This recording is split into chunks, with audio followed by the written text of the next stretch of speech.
Okay, so should all countries try to be more self-sufficient? I think yes, obviously. It just makes sense. It's just such an obvious thing, isn't it?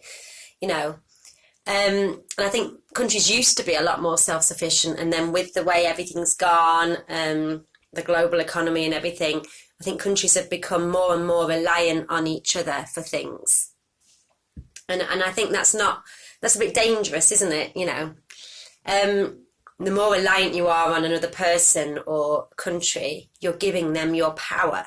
It kind of applies to individuals too. I always think it's best for everyone really to be as self-sufficient as they can.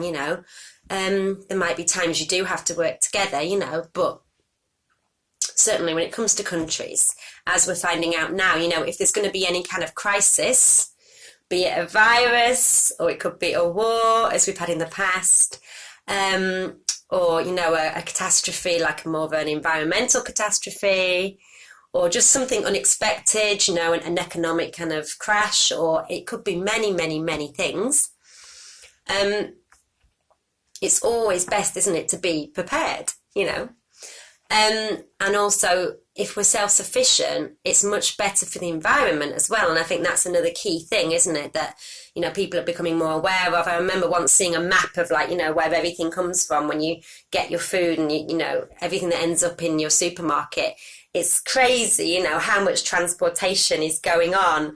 And some things, could easily be homegrown, Like lamb is the most obvious one, we get New Zealand lamb, don't we? But yeah, we're surrounded by sheep. Well, at least where I live, we're surrounded by sheep anyway. And I do get that for their economy, it probably isn't good if people stop buying it, but that's not our problem, is it? I'm sure there'll be other countries that don't have sheep that would still want it. Sorry if that upsets vegans, but it's just to give an example, it happens with many other things. So there's lots of things in this country, England or the UK or whatever you want to call it. I'm not really sure what we're supposed to say anymore. But yeah, basically certain things, like bananas, maybe we couldn't grow our own, we probably could, but it'd be harder, rice and things like that. There's probably certain things that we really couldn't grow here, and sugar and stuff like that, So there's always going to be some things that we will have to, probably import. But then they're not essentials, are they?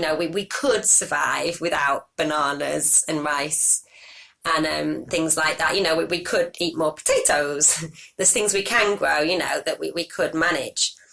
We could have more apples and pears and things like that, I love pears. Pears are my favourite. I remember my grandma and granddad, they used to have a plum tree in their garden, and I swear they were just the nicest plums I've ever tasted, because, they're actually fresh, and it's also better for us as well. Of course, it's better to eat a plum that's fresh off the tree and perfectly ripe than it is to have one that's been transported, for God knows how long, from, 20 hours away or whatever, however long it's taken, and then sat in the supermarket and then finally, got to us.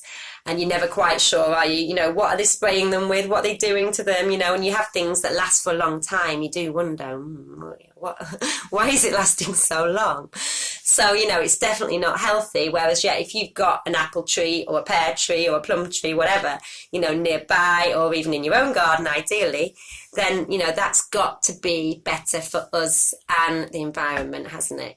So if more and more people can start, just being more self-sufficient as individuals, but also as countries, And I think it is just such an obvious thing, but we definitely need to work towards that, because, it's, yeah, you never know what the future holds.